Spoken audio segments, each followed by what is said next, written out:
Welcome back to the channel. Thank y'all for hanging with me on this Sunday. So I talk a lot about the swim bait in the post spawn. I talk a lot about a lot of different moving baits in the post spawn, and these can all be really good options when you have suitable fishing conditions. So anytime you're fishing fast and the bass have to chase to eat your lure, you want something breaking up the clarity of the fish. So clouds, wind, something there that's going to help you catch more fish, or at least get those fish to be more interested in your bait. Now, that's not always going to work. You'll have days where there's no wind and no clouds, and you need to fish something that is relating to the bass that are on the bottom.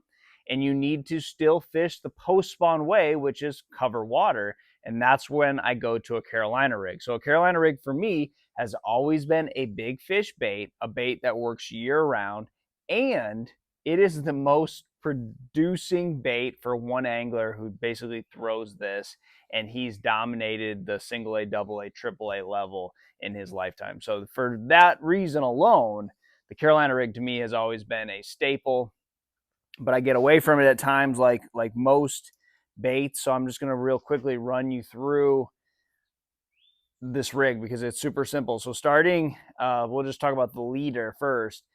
The 3/0 round bend offset shank worm hook, very important because there are really only a couple different baits that I throw.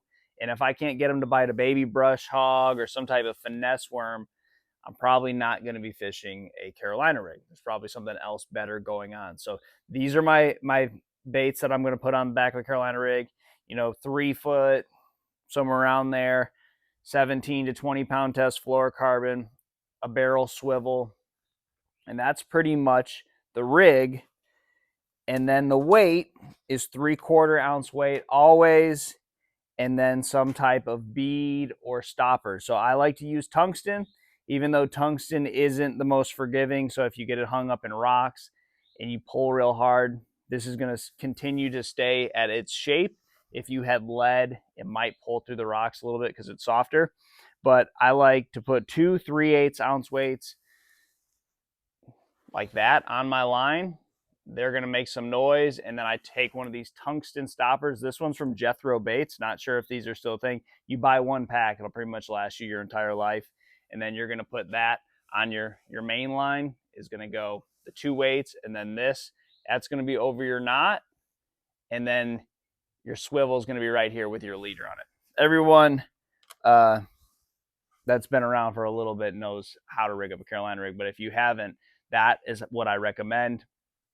In a longer leader, you want a couple 2 or 3 feet at least. So, and there's situations where a longer leader, like if the fish are even more lethargic or something like that, you go even super long. But I think if you just keep it around that 3 feet and throw it enough, you'll know, should I be throwing this or not. But the whole key to this bait is that you can cover water and still fish slow and keep your bait near the bottom. So that bait doesn't float off the bottom very much. It only comes off the bottom maybe that much. So it's not like you're really attracting fish that are in the middle water column. This is not going to do that. This is strictly to keep your weight in your bait in the strike zone, and you can move it faster than you would a Texas rig. And then you can move the boat. Typically when I throw it out there, by the time I get to the end of my cast, I've already moved the boat. So I might throw it out that way, and then when I'm finishing my cast, I'm bringing it in here because I've already moved the boat 20 feet or 30 feet or so. And that, I feel like, is definitely important in the post spawn because it's all about covering water, and you got to do that on days where you don't have it. So I want to talk a little bit about the conditions. Not forcing things, I think, is probably the most important thing. There's other times of the year where you can get away with moving baits. Like when the water's super cold, sunshine shallow is going to help the bite. In the spawn, sunshine is going to help you locate those sandy spots or let you see the fish on the bed. So there's times a year where no wind and sun is good. If you have super cold water, you want those shallow areas being heated up. That's going to get the fish to move around. When we get in the post spawn, if you want to cover water, you really want clouds. You want wind. You want the perfect moving bait type scenarios that we all think of. There's other times of year where you don't necessarily need those types of scenarios. But for this one, you're not going to have great moving, covering water type fishing, and that's where the Carolina rig is great. Now, there are times when I will go to a Texas rig, and that is when I am fishing around cover. So if it's a grass lake, you can never rule out a Texas rig. Doesn't matter, what the conditions are, what time of year. So a Texas rig will always be rigged up if I'm fishing around a lot of grass.